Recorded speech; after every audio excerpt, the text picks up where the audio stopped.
Hormone imbalance होना, आपने सुना होगा कि ये समस्या बहुत ही ज्यादा गंभीर होती जा रही है। किसी भी महिला के अंदर अगर हार्मोन इम्बैलेंस होता है तो बहुत सारी दिक्कतें होती है। लेकिन हार्मोन इम्बैलेंस होता क्यों है, आज हम यह जानेंगे। इसके लिए ऐसी कौन सी चीज है जो कि हमारे हार्मोन्स को बैलेंस रख सकती है, उसके बारे में बात करेंगे। इसकी वजह से हमारे शरीर में ऐसे कौन से प्रभाव होते हैं जो हमें दिखाई देने लगते हैं, यानी इसके सिम्टम कौन से होते हैं। हार्मोन एक रसायन होता है जो हमारे शरीर में काम करने के लिए वो हार्मोन मदद करते हैं। तो अगर किसी भी व्यक्ति के शरीर के अंदर हार्मोन्स ज्यादा बढ़ रहे हैं या फिर हार्मोन्स कम बन रहे होते हैं तो शरीर में रोगों का कारण बन जाता है। तो हमेशा हार्मोन्स को बैलेंस रखने के लिए हमें हमारे आहार पर सबसे पहले ध्यान देना चाहिए। कुछ एक्सरसाइज है, कुछ एक्यूप्रेशर पॉइंट होते हैं जो हमारे हार्मोन्स को बैलेंस रख सकते हैं। यही हार्मोन्स होते हैं जो हमारे रक्त के माध्यम से हमारे पूरे शरीर के अंगों तक संदेश पहुंचाने का काम करते हैं। जैसे ही हार्मोन्स ज्यादा होने लगते हैं या फिर कम होने लगते हैं तभी ऐसे संकेत, ऐसे संदेश हमको मिलते हैं जिसकी वजह से हमारे शरीर में अलग अलग परिवर्तन हम देखते हैं कि कभी हम हंस रहे हैं, कभी हम रो रहे हैं, कभी गुस्सा कर रहे हैं, कभी चिड़चिड़े हो रहे हैं या फिर कभी कभी आपके मूड बहुत ही ज्यादा स्विंग हो रहे हैं। तो इस तरह से हार्मोन्स होते हैं जो हमारे इन तरह के बदलाव को दिखाते हैं। अब बात करते हैं कि अगर हार्मोन्स असंतुलित होंगे तो आपके शरीर में ऐसे कौन से प्रभाव, ऐसे कौन से सिम्टम आपको दिखेंगे। तो जैसे किसी व्यक्ति को काम करने की बिल्कुल इच्छा नहीं रहेगी, नींद की कमी होने लग जाएगी, रात को नींद पूरी नहीं हो पाएगी, वजन बहुत ज्यादा घटने लग जाएगा या फिर वजन बढ़ने लग जाएगा, पाचन की दिक्कत होने लग जाएगी, यानी कब्ज की दिक्कत हो गई, हमेशा थका थका सा महसूस होने लग जाएगा, कब्ज गैस बहुत ज्यादा दिक्कत करेगी जिसके कारण आपको लग रहा है कि खाना मैं खा रही हूँ, भूख नहीं लग रही है। तो इस तरह के सिम्टम दिख जाएंगे। स्किन भी है, बाल भी है तो वो ड्राई ड्राई होने लग जाएंगे, पूरे शरीर के अंदर ड्राइनेस आने लग जाएगी। पूरा शरीर का मतलब यह है कि महिलाओं के अंदर नीचे के एरिया के अंदर भी सूखापन आने लगता है। तो बार बार पानी पीने की इच्छा होगी या फिर बार बार पेशाब करने जाने की इच्छा होगी। जब भी आपके हार्मोन्स इम्बैलेंस होते हैं तो ये सारी चीजें भी दिखती है। इस तरह से हार्मोन्स हमारे शरीर में काम करते हैं। जैसे आपने देखा होगा कि बहुत सारे लोगों को या महिलाओं को मुहासे बहुत ज्यादा आने लगते हैं, यानी कि आपके शरीर के अंदर जो तेलीय ग्रंथियां है, ऑयली ग्रंथियां है, वो क्या करती है, ज्यादा ऑयल निकालने के कारण, हार्मोन्स इम्बैलेंस होने के कारण आपकी स्किन पर क्या हो रहा है, मुहासे बनने लगे, ज्यादा मोटे मोटे से फोड़े फुंसी बनने लग गए। तो ये भी हार्मोन्स के कारण होता है। अगर पीरियड की दिक्कत हो रही है तो जैसे कभी कम हो रहा है, कभी ज्यादा हो रहा है, तो महिलाओं के अंदर ये हार्मोन की दिक्कत के कारण पीरियड्स की दिक्कत होने लगती है। जैसे शुगर की बीमारी आने लगी है या फिर आपका डायबिटीज बहुत ज्यादा बिगड़ने लग गया है तो आप देखते हैं कि इंसुलिन हार्मोन होता है, उसकी वजह से दिक्कत होती है। यानी इंसुलिन अगर ज्यादा बन रहा है तो भी आपको दिक्कत होगी, कम बन रहा है तो भी दिक्कत होगी। तो डायबिटीज के जो पेशेंट होते हैं वो इंसुलिन हार्मोन बिगड़ने के कारण आपको शुगर की दिक्कत होने लगती है। और थायराइड हार्मोन होता है जो कि हमारे गले के अंदर पाया जाता है, जिसकी वजह से अगर ये ज्यादा बढ़ता है तो हाइपर थायराइड होने लगता है, अगर कम होता है तो हाइपर थायराइडिज्म होने लगता है। तो इस तरह से हम पहचान सकते हैं कि हमारा हार्मोन कम बन रहा है या फिर ज्यादा बन रहा है, जिसके कारण हमारे शरीर का मेटाबॉलिज्म भी कमजोर हो रहा है, रोग प्रतिरोधक क्षमता भी कमजोर हो रही है। तो थायराइड हार्मोन भी अगर ज्यादा होता है, कम होता है, तो हमारे शरीर की एक्टिविटी करने में बहुत ज्यादा काम करता है। और यही अगर बिगड़ने लग जाता है तो बहुत सारे रोग आपको दिखाई देने लगते हैं, क्योंकि थायराइड के कारण भी बहुत सारे रोग होते हैं। जैसे गले के अंदर अटका हुआ लग सकता है, चुभन लग सकती है, बालों की समस्याएं होने लग सकती है, शरीर में एक्टिव रहने की इच्छा नहीं रहती है। तो ये सब थायराइड के कारण होता है। किसी का मोटापा बहुत ज्यादा बढ़ता जा रहा है, आपने देखा होगा किसी किसी महिलाओं के हाथ यहाँ से इतने मोटे मोटे होने लगते हैं, किसी की जांघें बहुत मोटी मोटी होने लगती है, किसी के पैर की पिंडलियां बहुत मोटी होने लगती है।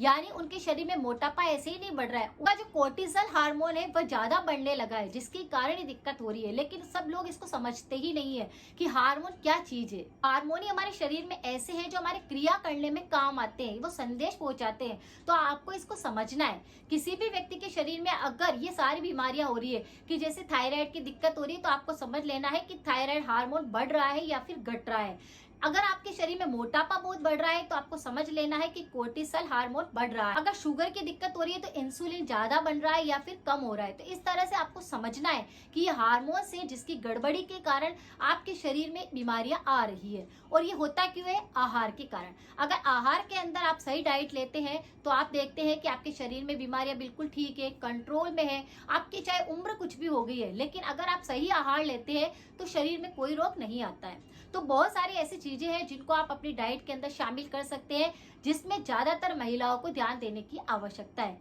जैसे टमाटर एक ऐसी चीज है जिसको महिलाओं को जरूर अपनी डाइट के अंदर रखना चाहिए। उसको आपको क्या कर लेना, बॉईल करके उसके बीज को निकाल करके उसका रस आप ले सकते हैं। ये आपको हमेशा जवान रखता है, आपकी उम्र को बढ़ने नहीं देता है, ये आपके हार्मोन्स पर काम करता है, आपके मूड पर काम करता है, आपके ब्लड पर काम करता है, आपके पाचन पर काम करता है। तो इसीलिए टमाटर हो गया जिसको आप अपने आहार में रख सकते हैं। दूसरा है चुकंदर। चुकंदर को आप कच्चा सलाद के रूप में खा सकते हैं, इसको कद्दूकस करके किसी भी सब्जी के अंदर डाल करके ले सकते हैं, कोई सूप बना रहे हैं तो उसके अंदर शामिल करके इसका प्रयोग कर सकते हैं। यानी चुकंदर भी क्या करता है, हार्मोन को बैलेंस करने का काम करता है। और अगर हार्मोन्स बैलेंस है यानी शरीर में कोई बीमारी नहीं है। तो ये आपको ध्यान करना है कि आपके शरीर में आहार ही है जो आपको पूरी तरह से ठीक कर सकता है। तीसरा है केला। केले को भी अगर आप अपनी डाइट के अंदर शामिल कर लेते हैं, अपने आहार में रखते हैं, दिन भर में भी 2 केले खा लेते हैं, तो यह हार्मोन्स पर अच्छे से काम करता है, जिसकी वजह से एनर्जी बूस्ट रहती है, इम्यूनिटी बूस्ट रहती है, आपके शरीर के अंदर आलस्य नहीं रहता है, पेट भी आपको ज्यादा भरा हुआ महसूस नहीं होता है, भूख लगती है, आपके थायराइड हार्मोन को ये कंट्रोल करता है। और केला खाने से क्या होता है, केला खाने से एनर्जी इंस्टेंट मिलती है। और मीठा खाते हैं अगर आप बहुत ज्यादा चाय लेते हैं तो ये उसको पूरी तरह से ठीक कर देता है। जब भी मीठा खाने की आपको इच्छा होती है, क्रेविंग होती है, तो आप 2 केले का सेवन कर सकते हैं, उसी दौरान आपको मीठा खाने की इच्छा फिर नहीं होगी। तो ये भी हमारे हार्मोन्स को बैलेंस करता है। अच्छा, एक चीज और है, अगर कोई व्यक्ति या महिला जैसे चाय का सेवन ज्यादा करते हैं तो आप देखेंगे उनके हार्मोन्स भी असंतुलित रहेंगे। जो ज्यादा कैफीन का प्रयोग करते हैं उनके हार्मोन्स भी बिगड़े हुए रहते हैं। तो आपको ध्यान देना है कि चाय ज्यादा ले रही हूँ, भूखे पेट ले रही हूँ, खाना खाने के तुरंत बाद ले रही हूँ, तो ये आपके हार्मोन को बेकार कर सकता है। तो इस पर भी ध्यान देने की आवश्यकता है। अब 2 चीज ऐसी है, जैसे ये तो मैंने आपको बताया फ्रूट सब्जियां जिसको आप अपने आहार में रख सकते हैं, लेकिन 2 चीज ऐसी है जिसका भी प्रयोग अगर आप करते हैं तो हार्मोन बैलेंस में रहता है।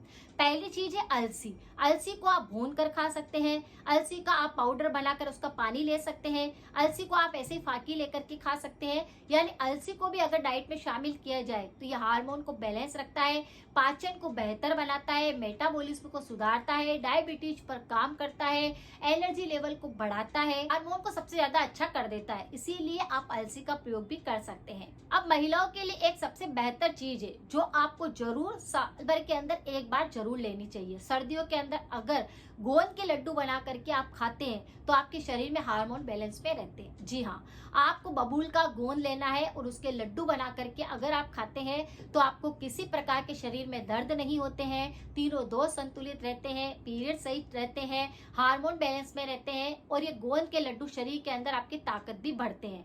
तो अगर महिलाएं हैं और अगर हार्मोन्स इम्बैलेंस वो ज्यादा हो रहा है तो साल भर के अंदर एक बार नियम बना लीजिए कि मुझे गोंद के लड्डू खाने हैं। चाहे आप 15 लड्डू ही खाएं, लेकिन आपको लड्डू बनाकर रख लेने हैं और उनका सेवन करना है।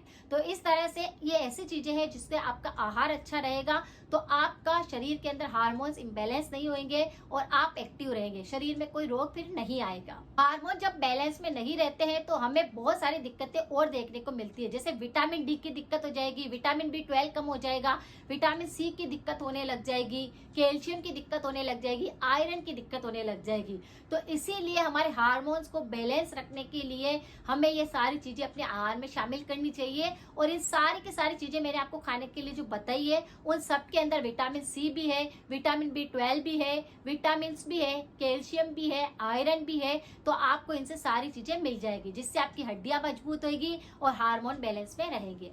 परहेज के तौर पर महिला हो चाहे पुरुष हो, बच्चे हो, ऑयली चीजें ज्यादा नहीं खानी चाहिए, पानी शरीर के अंदर कम नहीं होना चाहिए, इसीलिए पानी आप बार बार पी सकते हैं। औषधि के रूप में आप पानी को बॉईल करके उस पानी का सेवन कर सकते हैं। जंक फूड बिल्कुल नहीं खाना है, पैकेट वाली चीजें बिल्कुल भी नहीं खानी चाहिए। एक उम्र होने के बाद में आपको एक्सरसाइज हो गया, योग की तरफ भी बढ़ना चाहिए। आज की जानकारी कैसी लगी प्लीज जरूर बताएं, शेयर करें, सपोर्ट करें, स्वस्थ रहें। मिलते हैं फिर नेक्स्ट जानकारी के साथ में। Thank you so much.